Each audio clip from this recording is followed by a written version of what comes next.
All right, today we're going to dive into a really powerful and frankly urgent message coming from within the Muslim world. It's this passionate call to hit the brakes on what one author calls a century of bitter arguments and get back to a faith that's centered on one thing, love. So, let's break this down. So right out of the gate, the source material boils this entire issue down to a fundamental choice.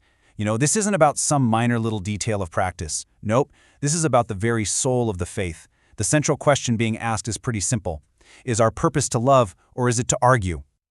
And the source presents these two totally distinct paths. On one side, you've got the lovers. They're all about inner character, mercy, softening hearts, and finding real joy and celebration. But on the other side, you have the arguers, who are defined by, endless debate and a culture of accusation. These two ways of being are framed as completely at odds with each other.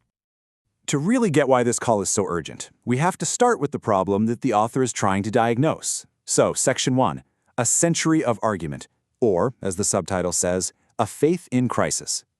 The core idea here is that for a whole century, the global Muslim community, the Ummah, has just been exhausted. The source literally describes a faith that's been suffocated by infighting, what it calls a joyless, poison-tongued discourse that has just drained the religion of its spiritual life. And wow, the language here is deliberately provocative, right? The barking, as the author puts it. It's not a literal sound, of course. It's the metaphorical noise of constant, aggressive, and, in this view, ultimately meaningless religious debate. And this so-called barking isn't some abstract thing. The author points to very specific targets. We're talking about attacks on the Mawlid, the celebration of the Prophet Muhammad's birth, attacks on any open expression of love, on gatherings of joy, on poetry, and even on revered scholars, saints, and the Prophet's own family. The argument is that basically everything meant to soften the heart has come under fire. Okay, so that's the diagnosis of the problem. Now let's get into the foundation of the solution. Section 2, the foundation of faith, and why the source argues that love is the absolute essential root of it all. Here's where the argument gets really theological. The Prophet's birth isn't just some historical date to argue about. It's presented as the foundational event. The logic is simple. Without this birth, there's no guidance, no prayer, no knowledge of God. It's the absolute origin point of everything. And the author lays this logic out super clearly. It's like a chain reaction. Because he was born, guidance arrived. Because guidance arrived, you can know God. And because you know God, you can stand in prayer.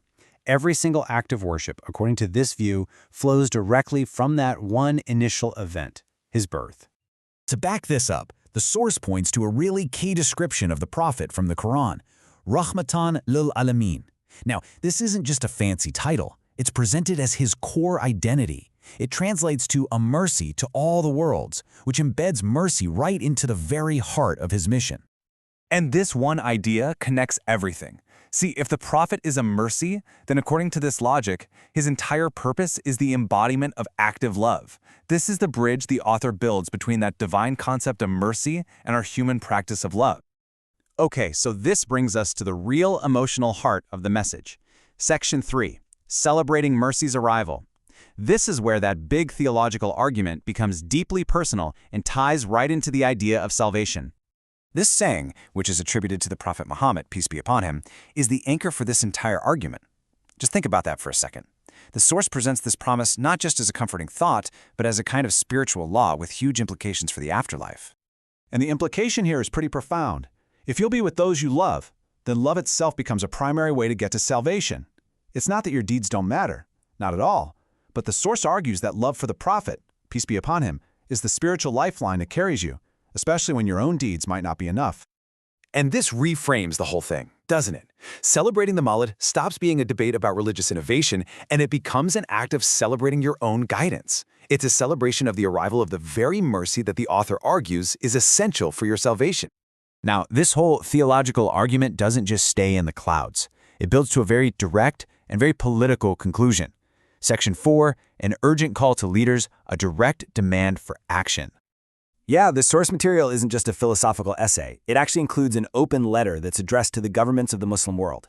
And the main accusation is that these governments have failed to protect what the author calls the greatest treasure of their nations. The critique is laid out so starkly here. The author says, look, governments are great at protecting physical stuff, borders, buildings, armies. But they've neglected the most important spiritual asset, the people's love for the Prophet Muhammad, peace be upon him, leaving it totally vulnerable. So the demand is explicit. The letter calls on leaders to become active protectors of this love. And in very, very strong terms, it asks them to step into this internal debate and, to quote directly, silence the dogs who argue against celebration and joy. It's basically framed as a matter of national spiritual security. The entire argument really culminates in this one stark ultimatum. It's presented not as a simple choice between two styles of faith, but as a huge, defining decision with eternal consequences. So the final question for the reader and for the leaders being addressed is this: in a world that is so full of debate, what is the ultimate cost of neglecting love?